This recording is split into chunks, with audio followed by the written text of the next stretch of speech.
So hey guys, it's Eliza once again. Welcome back to my channel. So for today's video, gagawa na naman ako ng Shopee and Lazada phone case haul. So if you haven't watched my first batch ng phone cases, I will link it down below. Pero reminder lang kasi super cringe talaga ng video na yun. Kasi ewan ko, early days pa lang yon and hindi pa siguro ako sanay magsalita sa camera kaya super awkward ko talaga.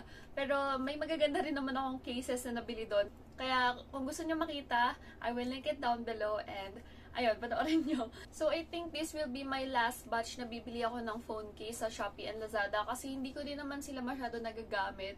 Depende lang sa kulay ng suot, ganon tiniturn ako pag naalala ko.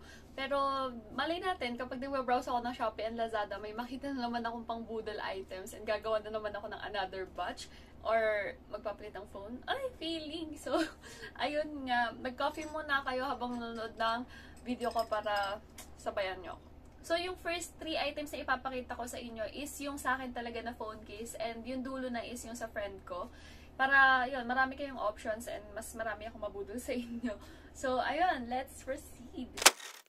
So, first item that I got is this green flower na phone case. I will give this phone 7 out of 10 kasi super ganda naman talaga niya as in. Pero, ayun nga, color green so medyo mahirap turnuhan sa damit.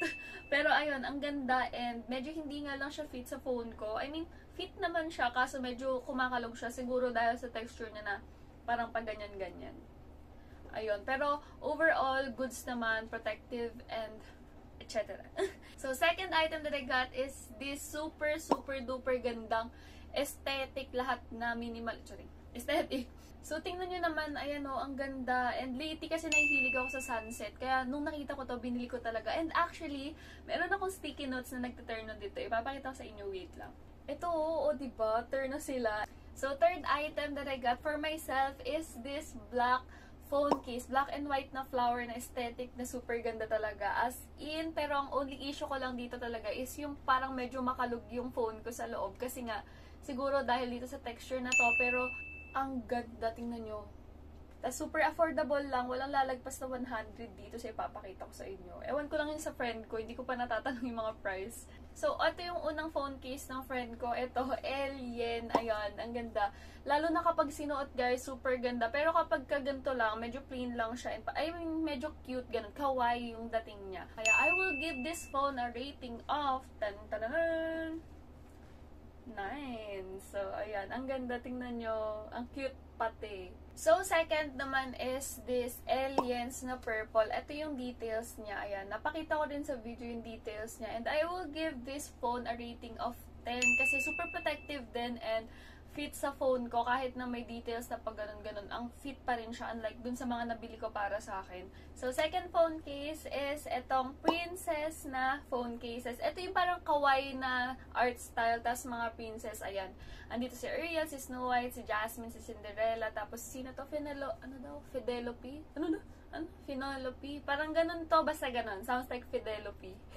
And I will give this phone a rating of 8. So, ayun. Protective siya. Fit siya, pero parang too girly for me. Ayun, di ba? Kasi super princess, super pink.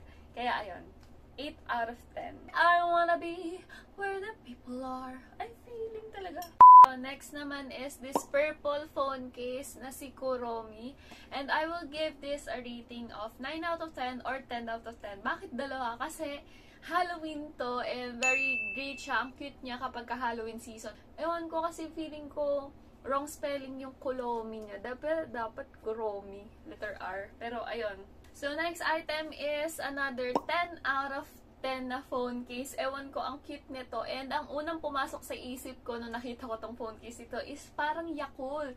Yung itsura niya kasi parang Yakult. Ayun. Pero ito nga siya. Phone case siya na parang Nokia, ganun. So, ayan. Pwede ka mag-type-type dyan kapag naiinip ka. So, last but not the least, ito talaga yung isa sa favorite ko na phone case na pinakita ko aside dun sa black and white na flower is this Chicken laptop tuloy. Chicken phone case. Ito, ipapakita ko sa inyo. And kapag sinuot to ng phone case ko, makikita nyo dito sa video na to. Super ganda as in, ayan o. Ang ganda talaga. Tapos kapag sinuot pa yung sky blue na background ng phone ko, sobrang ganda. As in, parang gusto kong bilhin to sa kanya. Ayun, ang ganda kasi promise. O, diba? tatanong ko nga, bilhin ko kaya? Kasi ang ganda talaga, bet na bet ko to. Ayan o, Shikem. So, here are my top 4 favorites sa lahat ng phone case na binili ko or na ipakita ko sa inyo. So, ayun, that's it for this video. I hope you enjoyed watching and looking forward to create more sitting vlogs, random vlogs, and whatever. Fashion haul, ayan, Shopee haul.